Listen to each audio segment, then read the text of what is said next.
A housewarming? For a cottage? She laughed. We'll pass. That's what my daughter-in-law said when I invited her, lips curled, voice polished with mockery. My friends and I have a night out with our babes, so expect nobody, she added, waving her manicured hand like she was dismissing a servant. I smiled and said, only that's fine. But inside, something steady and cold began to form, the kind of silence that builds empires. What she didn't know was that the little cottage she mocked was a $6 million ocean villa, the same house she once saved photos of and called her dream home. When the HGTV cameras rolled, I didn't send her an address. I didn't send anything at all. I simply let the world see what she refused to. That night, as my villa glowed across national television, ocean light spilling through every glass wall, she saw it. The same small cottage she laughed at, now shining beneath the caption, designed and owned by Margaret Cole. Within minutes, my phone began to buzz. Missed calls. Messages. Her name lighting up again and again. But I didn't answer. Not that night. Because sometimes, the sweetest revenge isn't shouting, it's letting them hear the echo of their own words on TV. Before I tell you what happened next, please like this video, subscribe, and comment below where you're watching from: Nigeria, the UK, the US, or the Philippines, because sometimes silence isn't weakness, it's architecture. You know, for 37 years, I was the woman who said yes. Yes to babysitting when they wanted a weekend away. Yes to cooking Sunday dinners for 8 people while she sat scrolling through her phone. Yes to hosting every birthday, every holiday, every celebration in my home while she criticized the food, the decorations, the temperature of the house. I was invisible furniture in my own family. Expected to be there, functional, reliable, but never truly seen. Never valued. The helper. The giver. The one who cleaned up after everyone else had their fun and went home. Do you know what it feels like to watch your son's wife roll her eyes every time you speak? To see her lean into her friends and whisper while you're standing right there? To hear her say things like, "Oh, that's just how Margaret is," as if I were some eccentric aunt instead of the woman who raised the man she married? For years, I told myself it would get better. That she was young. That she'd grow up. That she'd learn to respect me the way I had learned to respect my own mother-in-law decades before. But respect isn't something that grows with age. It's something that's chosen, day after day, moment after moment. And she chose differently. Every kindness I offered became expected. Every boundary I set became a problem. When I asked them to take their shoes off in my house, I was being difficult. When I requested they call before dropping by, I was being controlling. When I suggested we alternate hosting holidays, I was being selfish. But when I cooked their meals, watched their children, sent birthday cards and Christmas gifts and anniversary presents, that was just what Margaret does. That was just my role in their lives. The giver who never receives. The woman who exists to make their lives easier. And my son? My beautiful, successful son who I raised to be kind and thoughtful? He became a silent observer in his own marriage. "I don't want to get in the middle," he'd say when I'd try to talk to him about how she treated me. "You know how she is, Mom. Just let it go. Let it go. Let it go." As if my feelings were leaves on the wind, disposable and weightless. Do you know what it's like to love someone so much that you allow them to make you small? To watch them choose someone else's comfort over your dignity again and again? To realize that the child you sacrificed everything to raise has grown up to believe that keeping peace means letting you suffer in silence? The erosion happened so slowly I didn't even notice it at first. A joke at my expense here. A dismissive comment there. Eye rolls. Sighs. The way she'd look at her phone when I was talking, as if my words were background noise in her important life. I became a ghost in my own story. Present but not seen. Speaking but not heard. The breaking point should have come years ago. It should have come when she told her friends that my homemade gifts were so cute in that tone that meant childish and amateur.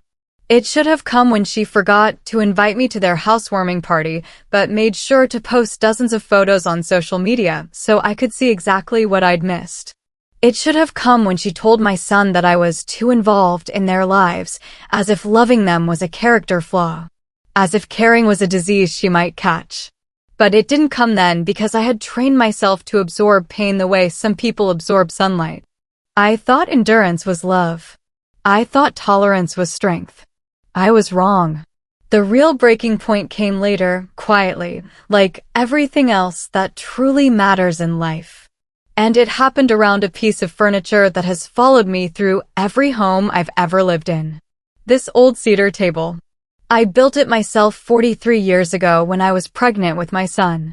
My husband was deployed overseas, and I was living in a tiny apartment with secondhand furniture that wobbled and creaked every time you touched it. I wanted something solid. Something that would last. Something that would be mine, built by my own hands, shaped by my own will. I didn't know what I was doing. I had borrowed tools from a neighbor and bought wood from a lumber yard where the men looked at me like I was asking for directions to Mars. The first 3 attempts at cutting the legs were disasters. The joints didn't fit. The surface was uneven. The stain came out blotchy and dark in some places, light in others. But I kept going. Night after night, in that tiny apartment, with my growing belly bumping against the sawhorses, I sanded and recut and adjusted and tried again. When I finally finished it, it wasn't perfect. The legs were slightly different heights. The grain of the wood didn't match exactly.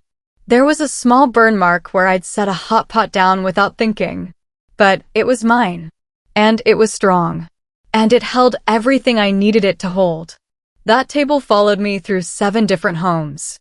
Through my son's childhood, through the divorce, through my remarriage, through good times and lean times and everything in between. It held homework and art projects and birthday cakes and Christmas dinners and arguments and laughter and tears. It held my life. And every time I moved, every time I had to start over somewhere new, that table came with me. Not because it was beautiful, though it had grown beautiful to me over the years, the way things do when they've been loved long enough. But because it reminded me of something I had forgotten in all those years of making myself small for other people. It reminded me that I was capable of building something lasting. Something strong. Something that could weather whatever came next. That table has never been perfect, but it has always stood. Just like I have. Until recently, I had forgotten that lesson. I had forgotten that my worth wasn't determined by other people's appreciation. That my value wasn't measured by how well I could disappear into the background of other people's lives. I had forgotten that I was the woman who built something beautiful with her own hands when no one believed she could. But that table remembered. Every morning when I sat down with my coffee, every evening when I paid bills or read books or planned my days, that table held me steady. It reminded me, without words, that I had always been enough. Even when everyone else seemed to believe I wasn't. The final straw came on a Tuesday evening in March. I had spent the day preparing for what I thought would be a small family dinner, just the 4 of us, around my cedar table, sharing a meal and maybe, finally, having a real conversation. I had made her favorite soup. I had bought the wine she liked. I had cleaned the house until it sparkled and set the table with the good dishes and lit candles that smelled like vanilla and sage. When they arrived, she walked into my home like she was doing me a favor just by breathing my air. She looked around with that expression I had come to know so well, the one that said, "Everything here is slightly disappointing and definitely beneath my standards." "Oh," she said, looking at the table I had set so carefully. "We can't stay long." I told the girls I'd meet them at 9. Not hello. Not thank you for cooking. Not sorry we're rushing through dinner. Just the immediate establishment that this evening, like all the others, was an inconvenience she was barely willing to tolerate. But that wasn't the final straw. I had learned to expect that kind of dismissal from her. The final straw came when she picked up her phone in the middle of my son telling me about a promotion at work. She actually answered a call. At my dinner table. while my son was speaking. "Hey girl," she said, her voice suddenly bright and animated in a way it never was when she spoke to me. "No, I'm just at Margaret's. We'll be done soon. Just at Margaret's. Like my home was a bus stop. A place you pass through on your way to somewhere better." I watched my son's face fall. I watched him stop mid-sentence and look down at his plate. I watched him accept, once again, that his wife's friends were more important than his mother. That her social calendar took precedence over our family time. And something inside me just stopped. Not broke. Not exploded. Just stopped. Like a clock that's been running for years and finally decides it's time to rest. I finished my dinner in silence. I smiled when spoken to. I packaged up leftovers for them to take home. I hugged them goodbye and told them to drive safely. But when they left, I didn't feel the usual hollow ache of disappointment. I didn't feel angry or hurt or frustrated. I felt clear. Clear about who I was dealing with. Clear about what this relationship really was. Clear about what needed to change. It wasn't anger anymore. It was clarity. And clarity, I was about to learn, is one of the most powerful forces in the universe. That night, after they left, I sat at my cedar table with a cup of tea and 2 pieces of paper. On the first piece, I wrote down the names of everyone who had ever made me feel small. Everyone who had taken my kindness for granted. Everyone who had treated my love like it was worthless. The list was longer than I expected. But my daughter-in-law's name was at the top, written in bold letters like a headline. On the second piece of paper, I wrote down the names of everyone who had never made me feel alone. Everyone who saw me. Everyone who valued me. Everyone who understood that kindness is not weakness and that love is not unlimited. This list was shorter, but every name on it was golden. As I looked at those 2 lists, a plan began to form in my mind. Not a plan for revenge. Revenge is messy and bitter and ultimately unsatisfying. A plan for justice. A plan for balance. A plan for dignity. A plan to build something beautiful that would exclude no one except those who had already excluded themselves. This time, I wasn't waiting for their seat at the table. I was setting the table myself. And I was going to make it so beautiful, so welcoming, so full of love and light and joy that anyone who saw it would understand exactly what they had missed by choosing not to be there. I was going to throw a housewarming party. Not for the house I was buying, though that was part of it, but for the new version of myself I was building. The version that remembered she was worth celebrating. The version that remembered she had always been enough. I spent weeks planning every detail of that party. Every flower arrangement. Every dish on the menu. Every song on the playlist. Every candle I would light. But more than that, I spent weeks planning every guest. I invited my old college roommate who had driven 4 hours just to help me move into my last apartment. I invited my neighbor who brought me soup when I had the flu and never expected anything in return. I invited my book club friends who had listened to me read terrible poetry and applauded anyway. I invited the young couple next door who always waved when they saw me gardening. I invited my former students who still sent me Christmas cards 20 years after graduation. I invited the woman from the farmer's market who remembered how I liked my coffee and always saved me the best peaches. I invited everyone who had ever made me feel seen. Everyone who had ever made me feel valued. Everyone who had ever made me feel like Margaret, not just somebody's mother or somebody's mother-in-law or somebody's helper. And yes, I invited my son and his wife. Because this wasn't about excluding them. This was about including everyone else. The house I had bought was everything I had ever dreamed of. $6 million of ocean views and hardwood floors and windows that let in so much light it felt like living inside a sunset. Every room flowed into the next like water. Every detail was perfect. But more than that, it was mine. Bought with my own money that I had saved and invested wisely over decades. Decorated with my own taste that no one had criticized or tried to change. filled with my own memories and my own hopes and my own dreams. When I called to invite my son and his wife, I kept it simple. I'm having a housewarming party next Saturday at 7. I'd love for you to come. That's when she laughed. That cold, dismissive laugh that I had heard so many times before. A housewarming? For a cottage, she said, and I could practically hear her rolling her eyes through the phone. We'll pass. My friends and I have a night out with our babes, so expect nobody. She said it like she was doing me a favor by being honest. Like she was saving me from the embarrassment of watching her pretend to enjoy herself in my humble little home.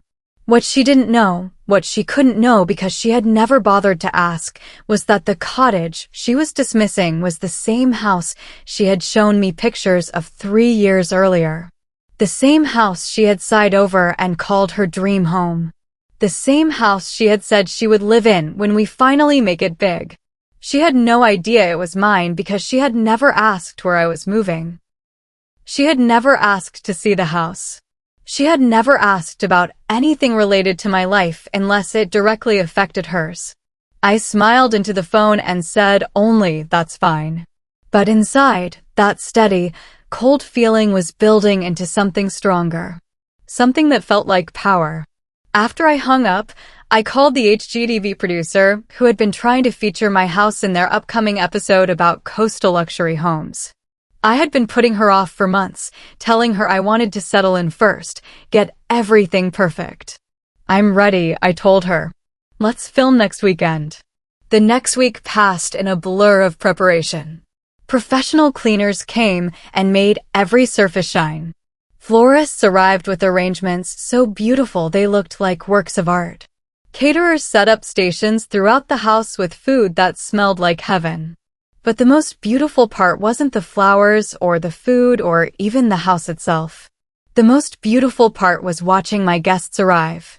Watching their faces light up when they saw the ocean views. Watching them embrace each other like long-lost family. Watching them settle in around my home like they belonged there. No head seat. No hierarchy. Just room for those who had always made room for me. The HGTV cameras captured everything. The golden light streaming through the floor-to-ceiling windows. The waves crashing against the shore just beyond my deck.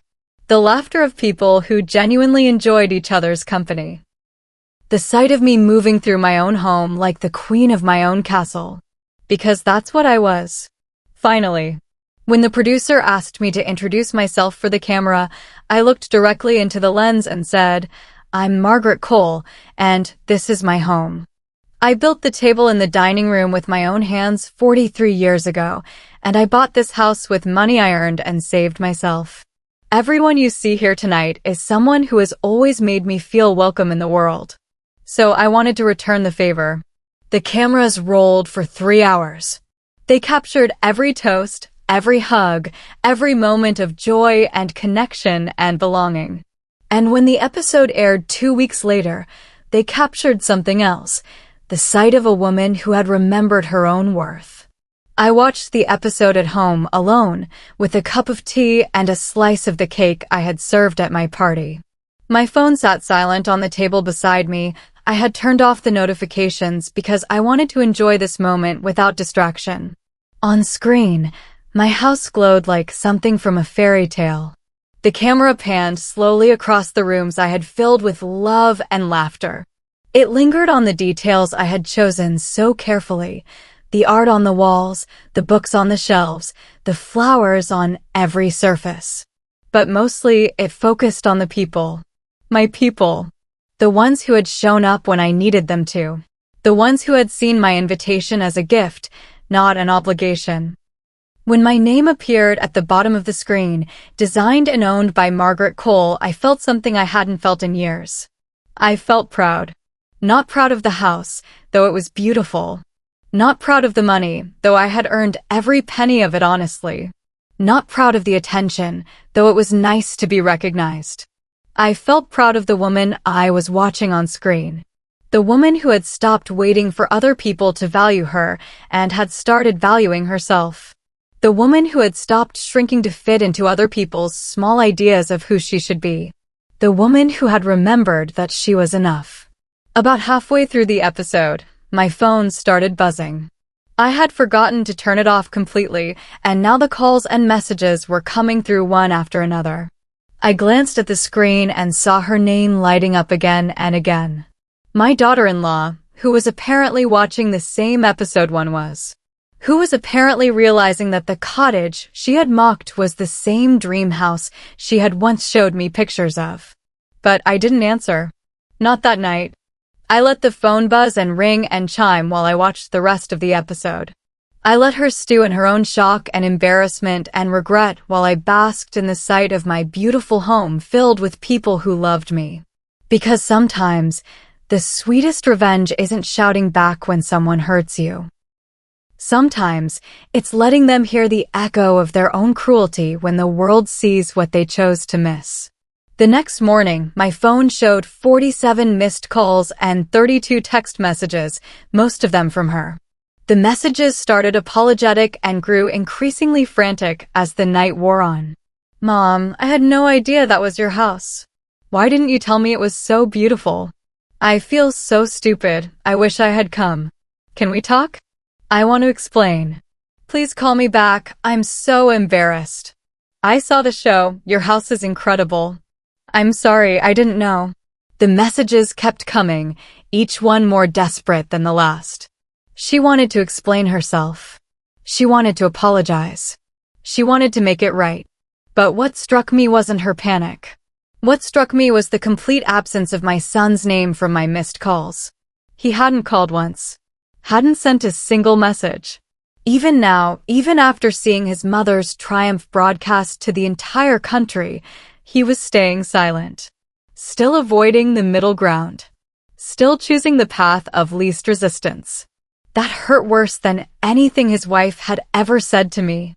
When she called for the third time that morning, I finally answered. "Margaret," she said, her voice bright and false and shaking slightly. "I saw the show last night. Your house is absolutely gorgeous. I had no idea, when you said cottage, I thought you meant like a little beach cabin or something. You should have told me it was such a showplace." I let her ramble for a few moments, listening to her try to rewrite history in real time. Listening to her attempt to turn her mockery into a misunderstanding. When she finally ran out of words, I said quietly, "You never asked." The silence that followed was the kind that carries years of accumulated hurt and disappointment and dismissal. "You never asked where I was moving," I continued, my voice steady and calm. "You never asked to see the house.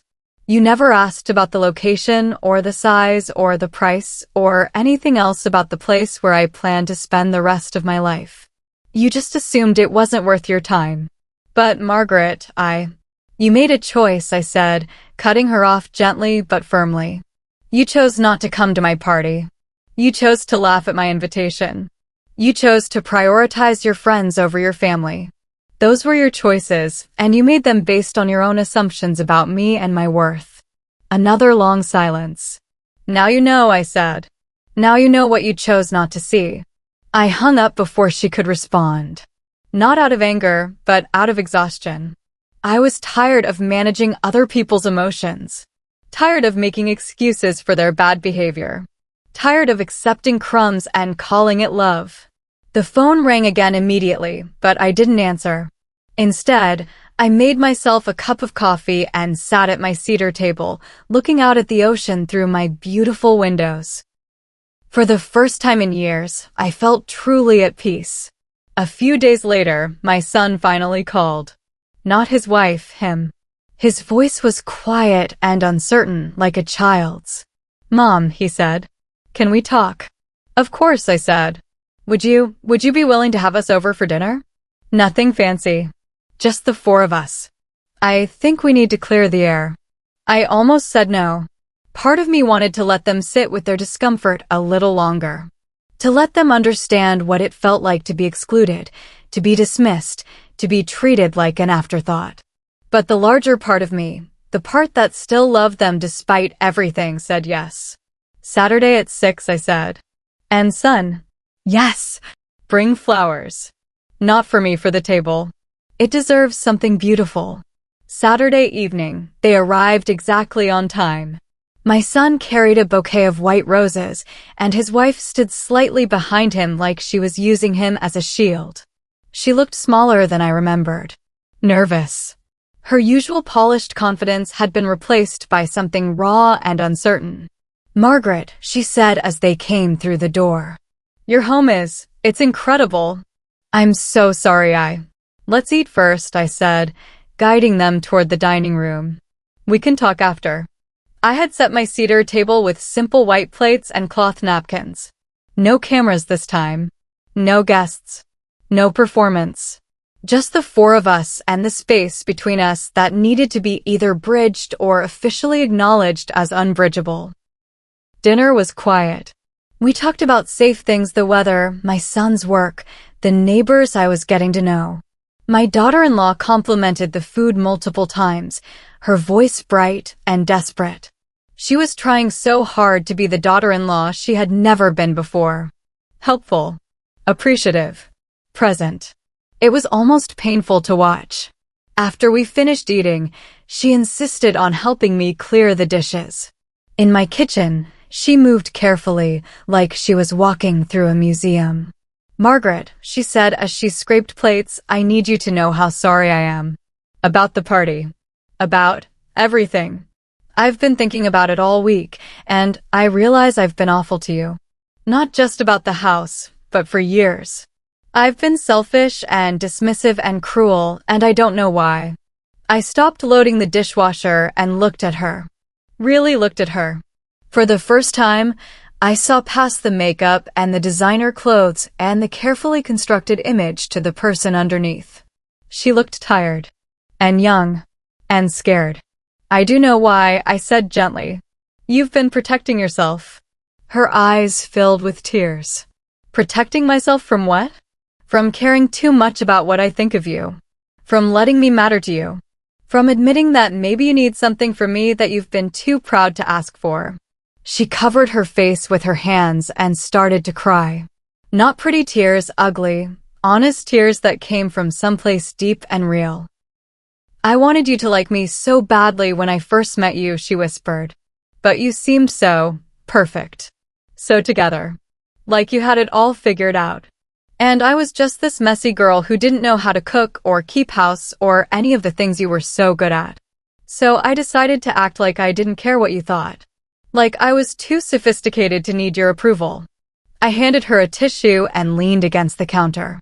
"And then it became a habit," she continued. "Acting like you didn't matter. Acting like your feelings didn't count. Acting like you were just this annoying obligation instead of someone I could learn from. Someone I could love." She looked up at me with red eyes and a runny nose. "I've been so stupid, Margaret. So incredibly stupid. And now I don't know how to fix it." I was quiet for a long moment, studying her face, looking for signs of manipulation or performance. But what I saw was just a young woman who had finally stopped pretending and started telling the truth. "You don't fix years of damage overnight," I said finally. "But you can start by being honest.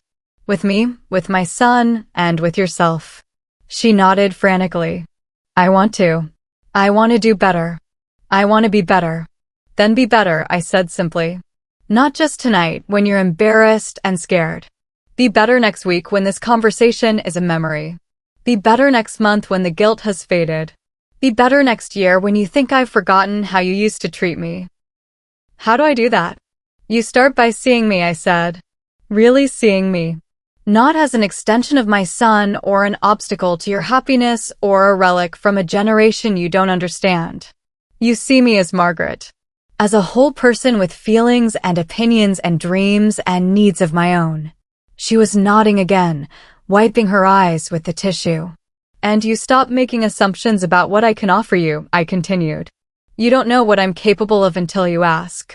You don't know what I'd be willing to share until you show me you value it. You don't know who I really am until you take the time to find out." We stood in my kitchen for a few more minutes, not talking, just breathing in the space between who we had been to each other and who we might become. When we returned to the dining room, My son was sitting at the table running his fingers along the grain of the wood. "You really built this yourself?" he asked. "I did," I said, settling back into my chair. "When you were still in my belly, actually. You were there for the whole construction process." He smiled, the first real smile I had seen from him in months. "I remember eating off this table my whole childhood," he said. "Doing homework here. Playing board games.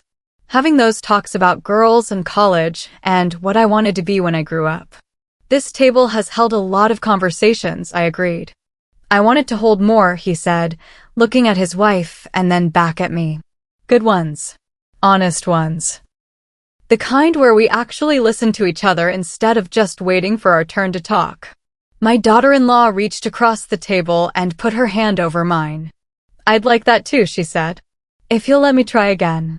I looked down at her hand on mine. Young and soft and painted with perfect nails. So different from my hand, older, lined with work and worry and time. But they fit together better than I had expected. "We can try," I said. "All of us can try." The air in the room shifted then. Not to perfect harmony, that would take time and consistent effort and probably a few more difficult conversations. But to something softer. Something more honest. Something like possibility. For the first time in years, the silence between us wasn't war. It was space. Space for us to grow into better versions of ourselves. Space for us to learn how to love each other without keeping score. Space for us to build something new on the foundation of everything we had almost lost. As they got ready to leave that night, my daughter-in-law hugged me at the door. Not the quick, obligatory hug she usually gave me, but a real embrace that lasted long enough to mean something. "Thank you," she whispered in my ear, "for giving me another chance." "Thank you," I whispered back, "for finally asking for one." After they left, I sat at my cedar table with a cup of tea and looked out at the ocean. The waves were calm that night, rolling steadily toward shore in a rhythm as old as time. I thought about the woman I had been a year ago. The woman who said yes to everything and expected nothing in return. The woman who made herself small so other people could feel big. The woman who believed that love meant accepting whatever scraps of attention and affection people were willing to throw her way. That woman was gone. Not destroyed, transformed. Evolved into someone who understood that love without respect is just obligation wearing a prettier name. Someone who knew that kindness without boundaries is just people-pleasing in disguise. Someone who remembered that she had always been enough.